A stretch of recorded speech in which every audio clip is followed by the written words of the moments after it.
ഹുസൈൻ സലഫി ആ വിഷയം ചർച്ച ചെയ്യരുത് എന്നാണ് പറഞ്ഞിട്ടുള്ളത്. കുഞ്ഞത്ത് താലിബിൽ മഹദി സൂഫ് റഹ്മത്തുള്ളാഹി അലൈഹി ആ വിഷയം പറഞ്ഞിട്ടുണ്ട്. അത് ബാഹ്യമായി നിങ്ങൾ പറഞ്ഞപ്പോൾ ഹുസൈൻ സലഫി പറഞ്ഞത് ഇറങ്ങി വരുന്ന പറഞ്ഞാൽ ഇറങ്ങി വരും.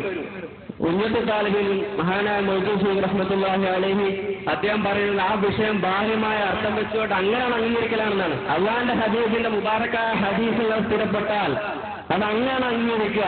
അള്ളാന്റെ കലാമിൽ നിന്ന് മുബാറക്കായ കലാമിൽ നിന്ന് അങ്ങനെ സ്ഥിരപ്പെട്ടു കഴിഞ്ഞാൽ അങ്ങനെ അനുസരിക്കുക എന്ന് പറഞ്ഞിട്ടുള്ളൂ. പക്ഷേ ഈ വിഷയം ഇന്ന് തുടങ്ങിയതല്ല. അബ്ദുറഹ്മാൻ സലഫിയെ വാഴക്കാട് ആ ചർച്ച മുജാഹിദിന്റെ പണ്ഡിതന്മാർ ഉപേക്ഷിച്ചിരുന്നു. പിന്നീട് പേരോട് സഖാഫിയും AP വാസിലെ പണ്ഡിതന്മാരാണ് ഈ വിഷയം ചർച്ച ചെയ്ത് ഫാസിൽ നടക്കുന്നതെന്ന് മനസ്സിലാവുന്നുണ്ടല്ല. മനസ്സിലാക്കിയെടുത്തുള്ള തകരാറാണ്. ഹുസൈൻ സലഫിക്ക് വാഴക്കാട് വെച്ച് അബ്ദുറഹ്മാൻ സഖാഫി പഠിപ്പിച്ചത് കൊണ്ട് നിങ്ങൾ പറഞ്ഞതുപോലെ മുജാഹിദി ചർച്ച വിട്ടിരുന്നു.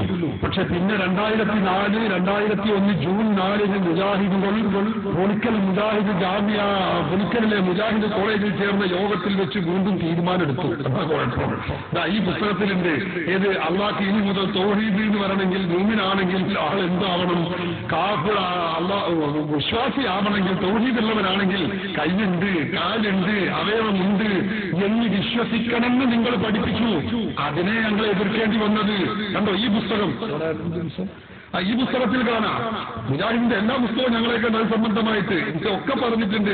അള്ളാഹുവിന്റെ സക്കരിയ സലാഹിയുടെ അഹ്ലു സുന്നത്തി വൽ ജമാഅയുടെ വിശ്വാസം ഈ പുസ്തകത്തിൽ എന്നാ ഇറങ്ങിയത് നിങ്ങൾ നോക്കി. 2004 സെപ്റ്റംബറിൽ ഇറങ്ങിയതാ ഫസ്റ്റ് എഡിഷൻ. അതിൽ കാണാം സക്കരിയ സലാഹിന്റെ 25ാമത്തെ പേജിൽ പറയുന്നത് കാണാം. എന്താ? അള്ളാഹുവിന്റെ കൈകളെ കുറിച്ച പരാമർശം. അള്ളാഹുവിന് ശക്തവും ഔദാര്യപൂർണവുമായ 2 കൈകൾ ഉണ്ട് എന്നത്രേ നമ്മുടെ വിശ്വാസം. എന്നിട്ട് പറയുന്നതോ അള്ളാഹുവിന്റെ 2 കൈകളും വലം കൈയാണെന്നും അഥവാ അവന് ഇടതു കൈ ഇല്ല എന്നും ഹദീസിൽ വന്നിട്ടുണ്ട്. നോക്ക് നിങ്ങൾ. ഇത് മുജാഹിദിന്റെ സക്കരിയ സലാഹ് ഇപ്പോഴത്തെ നേതാവ് എഴുതിയതാണ്. ഇത് നിങ്ങൾക്കറിയോ? മുജാഹിദിന്റെ തന്നെ പഴയകാല നേതാവ് എഴുതി വെച്ചത് ഫതാവ അൽ-മനാർ 1952 ജനുവരി 20 ഇറങ്ങിയ മുജാഹിദിന്റെ മുഖപത്രം അൽ-മനാറിൽ പറയുന്നുണ്ടാ, ഇങ്ങനെ വിശ്വസിക്കുന്നവൻ, അള്ളാഹ്ക്ക് കൈയുണ്ട്, കാലുണ്ട് ഇതൊക്കെ വിശ്വസിക്കുന്നവൻ, ഭാഗമുണ്ട് എന്ന് വിശ്വസിക്കുന്നവൻ കാഫിറാകുന്നു എന്നാണ് എഴുതി വെച്ചിട്ടുള്ളത്. സുന്നികൾ മുജാഹിദിനെ കാഫിറാക്കി എന്ന് പറയണ്ട. അത് മുജാഹിദിന്റെ മുഖപത്രമാണ് അൽ-മനാർ. അതിൽ ഫതാവ അൽ-മനാർ കണ്ടില്ലേ?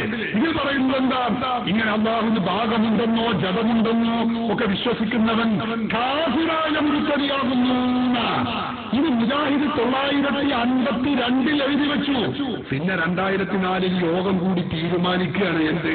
കൈയുണ്ട്, കാലുണ്ട്, ഭാഗമുണ്ട്, അവയവമുണ്ട്, കണ്ണുണ്ട്, 2 കൈയും വലതു ഭാഗത്തോ ഇടതു ഭാഗത്തോ. ഇതിനെയാണ് ഞങ്ങൾ ചോദ്യം ചെയ്യേണ്ടി വരുന്നത്. മുജാഹിദുകൾ നിർത്തിവെച്ചിരുന്നു. അപ്പൊ ഞങ്ങളും തന്നെ ഒരു നന്നായല്ലോ എന്ന് കരുതിയെന്നു. പിന്നെ ഞങ്ങൾ വീണ്ടും തുടങ്ങി മുജാഹിദ്. പിന്നെ ഞങ്ങൾക്ക് പറയാത്ത എന്താ ചെയ്യാം? അതാണത്തെ പ്രശ്നം. നിങ്ങൾ മനസ്സിലാക്കാത്തത് കൊണ്ടാണ് സഹോദര. നിങ്ങൾ ആ കേസറ്റ് മാത്രമേ കേട്ടിട്ടുള്ളൂ. ഇത് അപ്പുറപ്പുറമുള്ളത് നിങ്ങൾക്ക്. ആ കേസറ്റിന്റെ അപ്പുറപ്പുറം എന്നല്ല ഞാൻ പറയുന്നത്. ഇവിടെ നടക്കുന്ന സംഭവ വികാസങ്ങളെ കുറിച്ച് പൂർണ്ണമായി അറിയാത്തത് കൊണ്ടാണ് എന്റെ സഹോദരൻ ആ ചോദ്യം ഉന്നയിച്ചിട്ടുള്ളത്.